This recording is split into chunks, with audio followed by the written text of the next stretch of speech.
जय श्री गणेश। त्रिपुरवासी दैत्यों को मोहित करने के लिए भगवान विष्णु द्वारा एक मुनि रूप पुरुष की उत्पत्ति और उसकी सहायता के लिए नारद जी का त्रिपुर में गमन और त्रिपुराधिप का दीक्षा ग्रहण करना। सनत कुमार बोले, उन महातेजस्वी विष्णु ने उनके धर्म में विघ्न उत्पन्न करने के लिए अपने ही शरीर द्वारा एक मायामय मुनि रूप पुरुष को उत्पन्न किया और वह अपना सिर मुंडाए हुए मलिन वस्त्र धारण किए हुए हाथ में एक गुमीफ कास्ट का पात्र लिए हुए दूसरे हाथ में झाड़ू लिए तथा उससे पग पग पर बुहारी करता हुआ हस्त परिमाण का वस्त्र अपने मुख पर लपेटे हुए विकल वाणी से धर्म धर्म इस प्रकार कह रहा था। वह उन विष्णु को प्रणाम कर उनके आगे स्थित हो गया।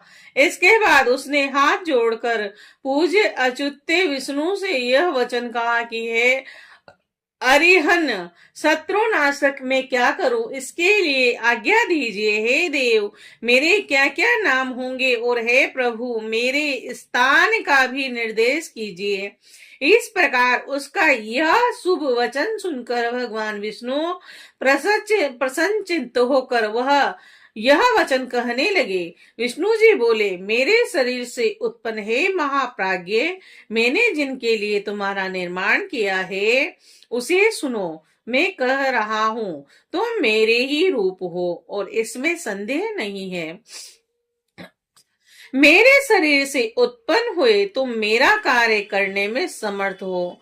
तुम मुझसे अभिन्न हो, इसीलिए लोक में सदा पूज्य हो जाओगे और इसमें संशय नहीं है। तुम्हारा नाम अरिहन होगा और तुम्हारे अन्य भी शुभ नाम होंगे। मैं तुम्हारे स्थान को बाद में बताऊंगा और इस समय मेरा प्रस्तुत कार्य आदर से सुनो। हे मायावी, तुम 16,000 श्लोकों वाला एक शास्त्र प्रयत्न पूर्वक बनाओ जो मायामय स्मृति से विरुद्ध, वर्णाश्रम से रहित और अपभ्रंश शब्दों से युक्त और कर्मवाद पर आधारित हो। आगे चलकर उसका विस्तार होगा। मैं तुम्हें उस शास्त्र के निर्माण का सामर्थ्य देता हूं। अनेक प्रकार की माया भी तुम्हारे अधीन हो जाएगी। उन परमात्मा श्री विष्णु का वचन सुनकर वह माया भी प्रणाम कर जनार्दन से कहने लगा। मुंडी बोला, हे देव, मुझे जो करना हो उसे शीघ्र बताइए। हे प्रभु, आपकी आज्ञा से सारा कार्य सिद्ध होगा। सनत कुमार बोले, मुंडी के द्वारा ऐसा कहे जाने पर भगवान ने उसे मायामय शास्त्र पढ़ाया और बताया कि स्वर्ग नरक की प्रीति यहीं पर है और इसमें संदेह नहीं है। इसके बाद विष्णु ने शिव जी के चरण कमल का स्मरण करके उनसे पुनः कहा कि तुम त्रिपुर में रहने वाले इन समस्त दैत्यों को मोहित करो, तुम उन्हें दीक्षित करो और प्रयत्न पूर्वक इस शास्त्र को पढ़ाओ। हे महामाते, मेरी आज्ञा के कारण तुम्हें ऐसा करने से दोष नहीं लगेगा। हे यते, इसमें संदेह नहीं कि महाश्रोत स्मार्त धर्म प्रकाश कर रहे हैं, किंतु तुम इस विद्या के द्वारा उन सभी को धर्म से युक्त करो। हे मुंडिन, अब तुम उन त्रिपुरवासियों के विनाश के लिए जाओ और तमोगुणी धर्म को प्रकाशित कर तीनों पुरों का नाश करो। हे भी प्रभु, उनके बाद वहां से मरुस्थल में जाकर कल युग के आने तक वहीं अपने धर्म के साथ निवास करना और उस युग के आ जाने पर तुम शिष्यों के साथ अपने धर्म का प्रचार करना और उसी का व्यवहार करना।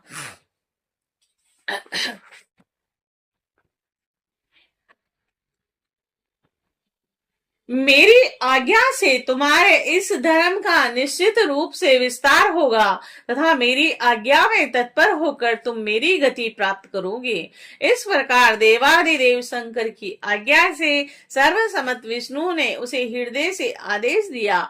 इसके बाद विष्णु जी अंतर ध्यान हो गए। इसके बाद उस मुंडी ने विष्णु की आज्ञा का पालन करते हुए उस समय अपने रूप के अनुसार 4 शिष्यों का निर्माण किया और उन्हें स्वयं मायामय शास्त्र पढ़ाया। जैसा वह स्वयं था उसी प्रकार के वे 4 शुभ मुंडी भी थे। वे परमात्मा श्री विष्णु को नमस्कार कर वहीं पर स्थित हो गए। ए मुने, तब शिव की आज्ञा का पालन करने वाले श्री विष्णु ने भी परम प्रसन्न होकर उन 4 शिष्यों से स्वयं कहा, जैसे तुम लोगों के गुरु हैं वैसे ही मेरी आज्ञा से तुम लोग भी बनो और तुम धन्य हो और इस लोक में सदगति प्राप्त करोगे, इसमें संदेह नहीं है।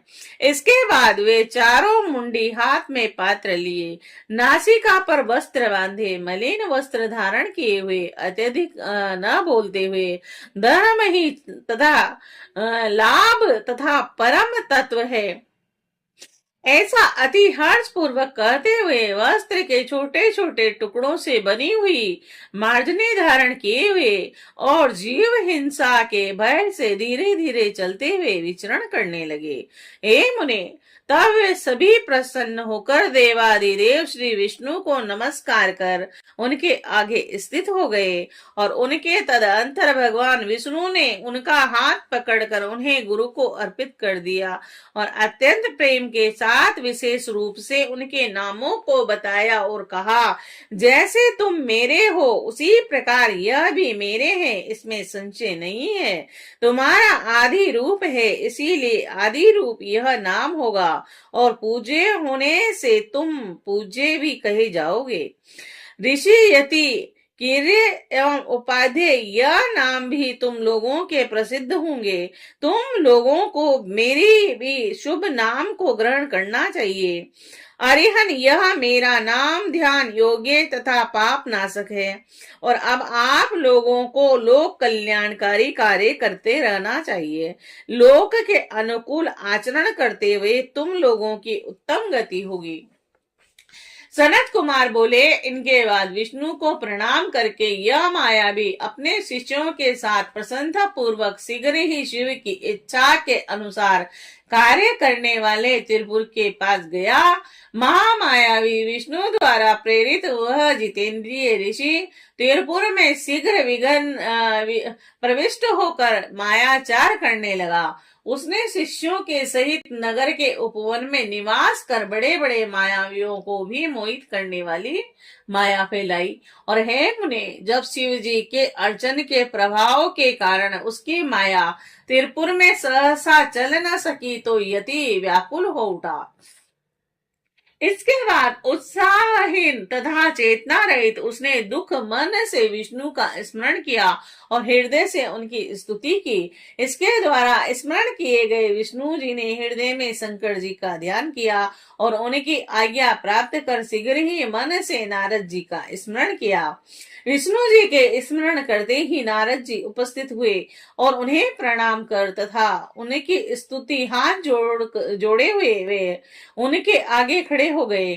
तब बुद्धिमानों में श्रेष्ठ विष्णु जी ने नारद जी से कहा, आप तो सर्वदा लोकोपकार में निरत तथा देवताओं का कार्य करने वाले हैं।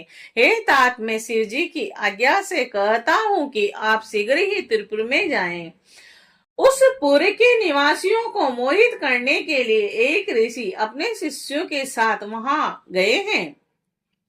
सनत कुमार बोले, उनका यह वचन सुनकर मुनि श्रेष्ठ नारद बड़ी शीघ्रता से वहां गए जहां मायावियों में श्रेष्ठ वह ऋषि था।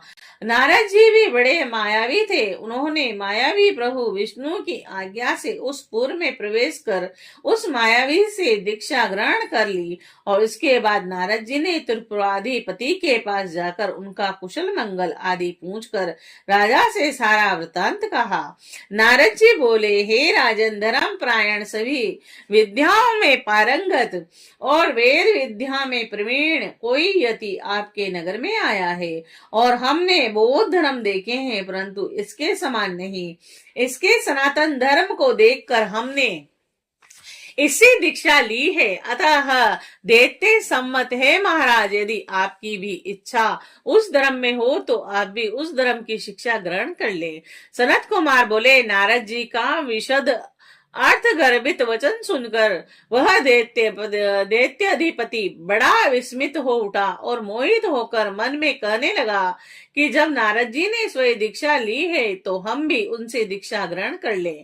ऐसा सोचकर वह स्वयं वहां गया और उसके स्वरूप को देखकर उनकी माया से मोहित दैत्य उस महात्मा को नमस्कार करके यह वचन कहा।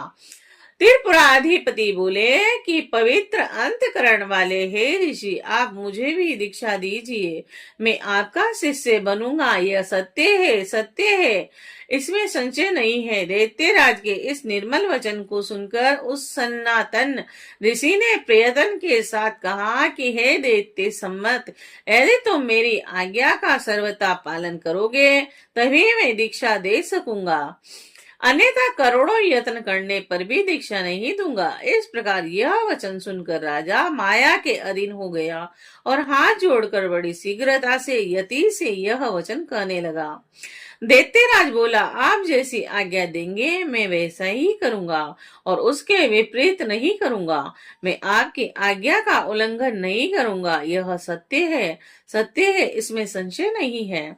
सनत कुमार बोले, त्रिपुराधिपति का यह वचन सुनकर उस ऋषि श्रेष्ठ ने अपने मुख से वस्त्र हटाकर उनसे कहा, हे दैत्येंद्र, आप सभी धर्मों में परम उत्तम इस दीक्षा को ग्रहण कीजिए, जिस दीक्षा के विधान से तुम कृतार्थ हो जाओगे। सनत कुमार बोले कि ऐसा कहकर उस मायावी ने विधि विधान के साथ अपने धर्म में बताई गई दीक्षा उस दैत्य राज को शीघ्र ही प्रदान की और हे मुने, अपने सहदरों के सहित उस दैत्य राज के दीक्षित हो जाने पर सभी पूर्ववासी भी उस धर्म में दीक्षित हो गए। और हे मुने, उस समय महामायावी उस ऋषि के शिष्यों तथा पर शिष्यों से वह संपूर्ण त्रिपुर शीघ्र ही व्याप्त हो गया।